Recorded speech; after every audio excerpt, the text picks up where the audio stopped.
నువ్వు పేదవాడివి, నీకు తండ్రి లేడు, నీకు పాలు ఎక్కడివిరా అన్నారు. తల్లిని వెళ్ళి అడిగాడు, అమ్మా నాకు పాలు ఉండవా అమ్మా అని అడిగాడు.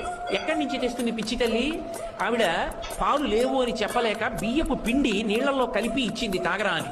పిల్లవాడు తెలియక నీళ్లు పట్టుకుని పరిగెత్తుకుంటూ మిత్రుల దగ్గరికి వెళ్ళాడు. సాటి పిల్లల దగ్గరికి వెళ్ళి, ఇదిగో పాలు, ఆవు పాలు మా అమ్మ నాకు కూడా ఇచ్చింది అన్నాడు. వాడు వాసన చూసన్నారు, ఇవి ఆవు పాలు కావు, మీ అమ్మ నిన్ను మోసం చేయడానికి వరిపిండి నీళ్లు ఇచ్చిందన్నారు. ఏడుస్తూ వెళ్ళి, అమ్మ నాకు ఆవు పాలు లేవా, నాకు నాన్నగారు లేరా అన్నాడు. ఎవడు చెప్పాడురా నీకు నాన్నగారు లేరని? లోకములకంతటికీ తండ్రి శంకరుడు, ఉన్నాడు మీ నాన్న. అయితే ఎలా కనపడతాడన్నాడు. వెళ్ళి తపస్సు చేయి, ఆయన కనపడతాడండి. బాలభక్తి. వెళ్ళి పరమశివుడి గురించి తపస్సు చేశాడు. ఉన్నాడు అని నమ్మి తపస్సు చేశాడు, ప్రత్యక్షమయ్యాడు. నీకేం కావాలన్నాడు. పిల్లవాడు పాపం ఏం తెలుసు, నాకు తాగడానికి ఆవు పాలు కావాలన్నాడు. శంకరుడు నవ్వాడు.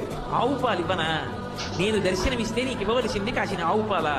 నువ్వు నన్ను అడిగావు కాబట్టి పాల సముద్రాన్ని సృష్టిస్తున్నానని క్షీరసాగరాన్ని